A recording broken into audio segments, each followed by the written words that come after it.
கோயில்கள் தொடர்பான வழக்குகள் தொடர்ந்த ரங்கராஜன் நரசிம்மனின் நேர்மையை நிரூபித்தால் மட்டுமே டெபாசிட் செய்த 3.5 லட்சம் திரும்ப அளிக்க முடியும் என சென்னை உயர்நீதிமன்றம் தெரிவித்திருக்கிறது.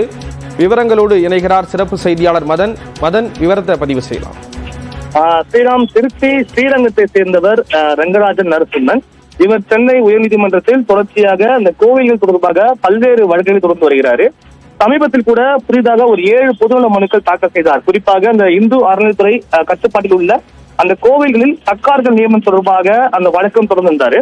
ஏற்கனவே இந்த வழக்குகள் தலைமை நீதிபதி அமர்வில் விசாரணைக்கு வந்த போது இது போன்று தொடர்ச்சியாக சென்னை உயர்நீதிமன்றத்தில் வழக்கு தொடர்ந்து வரும் ரங்கராஜன் நரசிம்மன் தன்னுடைய அந்த நேர்மையை நிரூபிக்கும் வகையில் அந்த ஒவ்வொரு மனுக்கும் தலா 50 ரூபாய் வீதம் அந்த 7 மனுக்களுக்கும் சேர்த்து 3 லட்சம் ரூபாய் டெபாசிட் செய்ய வேண்டும் என்று உத்தரவிட்டார்.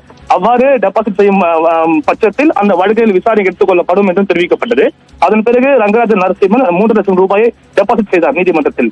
இந்த வழக்கு தான் இன்று மீண்டும் விசாரணைக்கு வந்தபோது தற்போது தன்னுடைய அந்த 7 வழக்குகளுமே தற்போது உயர்நீதிமன்றம் விசாரணைக்கு எடுத்துக் கொண்டதால் அதான் டெபாசிட் செய்த அந்த தொகையை திரும்ப வழங்க வேண்டும் என்று ரங்கராஜன் நரசிம்மன் தரப்பில் கோரிக்கை வைக்கப்பட்டது. ஆனால் இந்த ஒரு கோரிக்கை ஏற்க மறுத்த நீதிபதிகள் தற்போது நிலையில் இந்த மனு தொடர்பாக பதிலளிக்க வேண்டும் என்று தமிழக அரசுக்கு உத்தரவுதான் பிறப்பிக்கப்பட்டதை தவிர முழுமையாக அந்த மனு ஏற்றுக்கொள்ளப்படவில்லை. எனவே தற்போது நிலையில் அவர் டெபாசிட் செய்த அந்த தொகை வழங்க முடியாது என்று தெரிவித்து இத்தொடர்பாக அந்த இறுதி உத்தரவு பிறப்பிக்கும் போதுதான் உரிய உத்தரவு பிறப்பிக்கப்படும் முடிவெடுக்கப்படும் என்று இன்று சென்னை உயர்நீதிமன்றம் தெரிவித்துள்ளது. ஸ்ரீராம், விவரங்களை வழங்கியதற்கு நன்றி மதன்.